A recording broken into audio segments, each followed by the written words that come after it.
heart failure is up to the magnitude of, if you see here is the hazard ratio is 0.85, so hazard ratio is 0.65. That means 35% relative risk reduction for the heart failure with the drug. Now there is another group of the drug which, of course, the other whole people are using, that is Entresto or the sacubitril and the valsartan combination. The sacubitril and valsartan combination, for that drug, FDA convened meeting 6 months ahead of this scheduled meeting because the drug has shown beneficial effect of prevention of the event by 20%. Here is anti-diabetic drug is giving 35% relative risk reduction for the hospitalization of the heart failure. And of course, the mortality was reduced primarily because driven by the heart failure.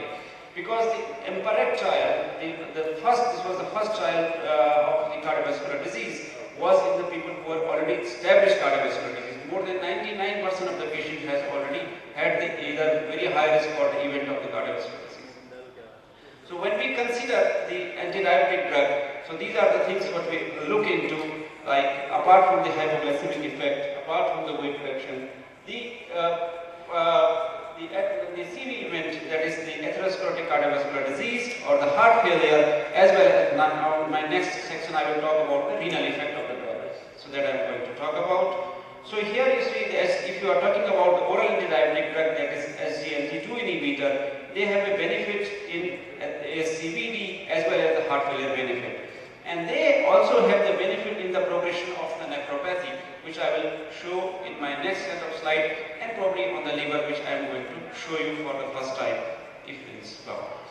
So these are the major trial of the CV outcome in the type 2 diabetes, where the benefit being shown, the EMPARET trial with the empagliflozin, leader in the SUSTAIN, where the injectable agents, so where the GLP analog agents again showed the CV event benefit, although they were neutral for the heart failure, and CANVAS again showed a benefit in terms of the CV event, especially given by the heart failure. So the heart failure was decreased by the oral anti-diabetic drug of the SGLT2 group, like empagliflozin and canagliflozin, and probably we are going to see the similar kind of the result from the dapagliflozin with a very huge population of around more than 17,000 population.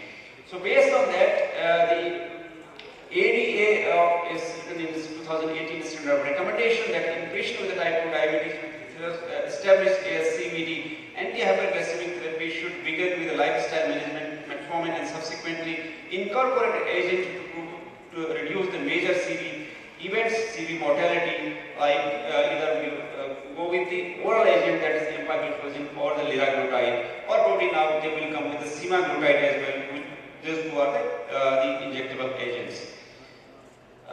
Next aspect of this group of the drug is that weight reductions. So briflozin group of the drug or the SGLT2 inhibitor results in some amount of the weight reduction. The average weight reduction is between 2 to 5 kg. So a mean weight reduction, and some people can reduce more weight, especially people who are thriving on the more carbohydrate based diet.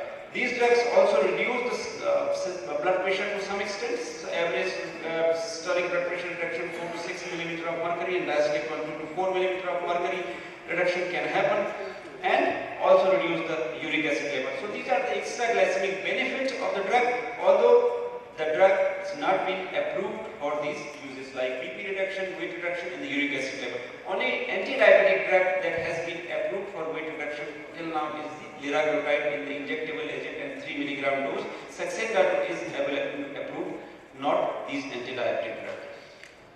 These drugs mediate sustained decrease, the gliflozin group, SGLT group decrease sustained plasma volume. Approximately 200 to 250 ml of extra plasma volume is excreted every day, so that helps in the reduction of the heart failure, and that is sustained.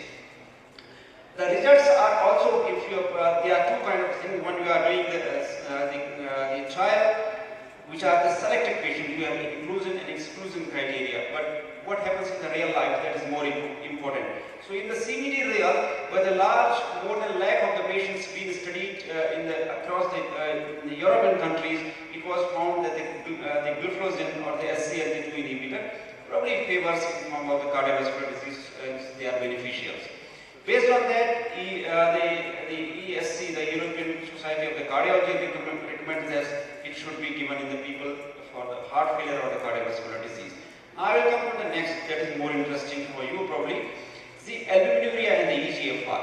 So you know the albuminuria predicts the cardiovascular disease independent of the EGFR, right? People with the albuminuria are having a higher risk of the heart disease. People in our country or Asia, Southeast Asians are at very high risk of predisposition to CKD. They are fourfold more likely of developing albuminuria and higher rate of the loss of the EGFR. So based on that, we should be very careful that we should check for the albuminuria in early stage of the diabetes, even when we are seeing everything is normal and urine is not showing any protein. So should look for albuminuria and start addressing it. So this was in 2016 the first time the empagliflozin results were published in any JM, where they showed that empagliflozin reduces the progression of the diabetic kidney disease in type 2 diabetes. Although the study was not powered to look into the renal effect of the drug, for that the canagliflozin has done study, and the study is also complete, and they are going to publish the credence data. And credence trial was again stopped in between because the effects and event were met even prior to the trial duration. And the trial results are almost similar what I am going to show the empagliflozin. So when the empagliflozin was added to the standard of care, that when the people are receiving standard antihypertensive treatment and adequate ACE inhibitor and ARB being received, drug has shown decrease the new or onset or worsening of nephropathy was decreased with the drug. Right? New onset microalbuminuria is also decreased compared to the placebo group, and doubling of creatinine is also decreased with the drug. So that means that people are having lesser decline in the EGFR as well as albuminuria regression. People have shown decrease in reversal of from macroalbuminuria to microalbuminuria, and some individuals have also shown micro to normoalbuminuria. And first initiation of the continuous renal replacement therapy were delayed when the people or when empagliflozin compared to the standard group. So 46% relative risk reduction was there. And this was consistent irrespective of the initial renal disease. So in this graph, if you see here, if you pay your attention here, if you are using two doses of the gliflozin, that is 10 and 25 milligram, initially when you use, there will be a decline in the EGFR. So the creatinine can rise slightly, like we use ACE inhibitor and ARB. After that, it will be stable, and it will remain stable as long as you are studying up to 192 weeks. Whereas if you are not using this group of the drug, you are on the patient is on the placebo. So the EGFR will remain high, and then it will gradually decline and keep declining over the time. So mean to say, when you use this drug like ACE inhibitor and ARB, there will be a slight increase in the creatinine level or decline in the EGFR in the early phase, but later on it remains stable and remains stable for longer. Why that happens, that I am going to explain with some of the cartoons in the next. So how the drug is preventing? So this was all surprise, right? Like the cardiovascular benefit, how the drug is having the protection in the kidney disease. Nobody expected. We were worried that the drug will cause kidney damage because it is causing glycosuria. So probably this happens from the Brenner hypothesis. This is the normal kidney when all nephrons are working well. And if some of the nephrons start working less, or there is some death of the nephron, the remaining nephron are at a higher risk of developing injury because of the overwork, right? And that's the typical Brenner hypothesis. I will show in cartoon better way how the drug benefits the in proteinuria. This is the glomerulus tubule, and this is the macula densa. Macula densa is the brain of the nephron, and afferent and efferent arteriole.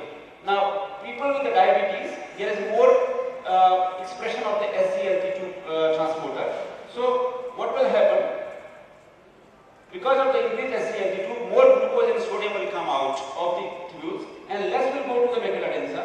Now, macula densa will sense that less sodium is coming to me, so it will dilate the afferent arteriole. Because of the dilation of the afferent arteriole, what happens in the people, initially the EGFR increases, right? So, the more blood is coming to the permanent capsule, and because of the intraglobal hypertension increases. Because of the more blood is there, so intraglobal hypertension is happening there. When you give SGLT2 inhibitor here, so by SGLT2 inhibitor you allow more sodium to reach to macula densa. So you allow more sodium to reach macula densa, and that will constrict the afferent arteriole, and intraglobal hypertension decreases. And these drugs work, and that's what it is happening. And that's the reason the intraglobal hypertension decreases. So once you constrict the afferent arteriole, so initially the EGFR may decline and the creatinine level may go up. And that's what it happens. These drugs work with the ACE inhibitor and ARB. So if you are giving ACE inhibitor and ARB, these drugs, ACE inhibitor and ARB works at the efferent arteriole. ACE inhibitor and ARB dilates the efferent arteriole. Okay, and that's the reason that the intraglobal hypertension decreases. So probably after 15 to 20 years, we are seeing a new group of the drug that is addressing the nephropathy or proteinuria, and this is probably the newer management of the diabetic nephropathy, where you are combining ACE inhibitor and ARB with SGLT2 inhibitor.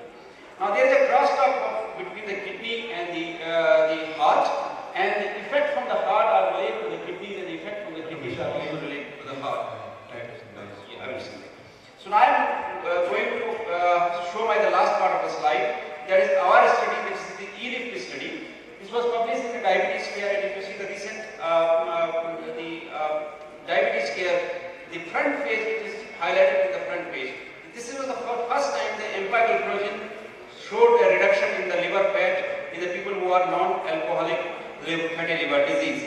So the ELIFT study was, we selected 78 patients, and we randomized to EMPA group and non-EMPA group, and this results patients were having equal amount of the glycemic control, and all standard of care was given to both groups. How we did the study? We did it is the MRI PDDF. MRI PDFF is the MRI derived proton fraction density, and which is almost equivalent to doing a liver biopsy. And it shows the liver fat like this. The higher amount of fat will be green and lesser will be the blue. And it showed in the patient with the control group, only 25% of the patient had 25% patient had increase in the liver fat. Say 50% has non-significant increase in the liver fat. Again, 25% has decrease in the liver fat. In patient with the EMPA group, no change in the 23%, but 77% patient has decrease in the liver fat. And this study was published in the US this year, and has many interest across the globe, and many patients. And after this, the canagliflozin study is soon going to come, which is showing probably similar kind of the result in decreasing the liver fat. Now, why it is important? Because NASH-related liver failure is probably now the topmost cause of the liver transplant worldwide. And in this study, we showed a decrease in the ALT and the gamma GT level, with a significant decline in the ALT and gamma GT level between the patients when they are on EMPA group. So what we conclude from this study is that over and above the standard of care for type 2 diabetes, empagliflozin has reduced the liver fat and improved ALT levels in patients with type 2 diabetes and FLD. So my final slide is that. So how do we choose patient for these extra glycemic benefits? So ultimate is that how to pass on that benefit to our patients. So if we come across a patient with the diabetes and CVD, probably the SGLT group or the GLP based therapy, which I didn't discuss because of the paucity of the time, are the drug. If we come across diabetes with nephropathy, again SGLT2 inhibitor and the GLP based therapy, because liraglutide and semaglutide, both drugs have shown decrease in the nephropathy incidence. If we come across diabetes with NAFLD, probably the SGLT2 inhibitor would going to outscore any group of drug, and no other drug has shown this kind of the benefit. We are going to do the trial on the GLP based therapy very soon, and patient again struggling with the weight, you have to start with the weight reducing drug, and of course whenever you are prescribing these drugs, you have to the optimized antihypertensive, diuretic, and the drug causing uric acid level increase. So thank you very much for your kind attention. Thank you. Due to paucity of time, we have only. Yeah. My question is SGLT2. It is last part. It is SGLT2. Study you saw. I saw the because what is spoken during my study, the canonical version has similar result and probably It's a class part. yeah, it's a class. It's with the declared TB, they have also stopped the trial in between. So declared TB results are going to publish later in 2019, now will be published by the year end. So it's similar effect with all the SGLT2 inhibitors. The mechanism of action of SGLT2 inhibitors, that we are getting so much improvement after 2 to 3 months only. We don't know. See, one of the nobody was aware that this kind of the benefit is going to. Now everybody is postulating what kind of. In the renal benefit, I have shown. In the cardiac benefit, there are multiple things are being advocated, like decline in the blood the extracellular volume, and then increasing the level of the key.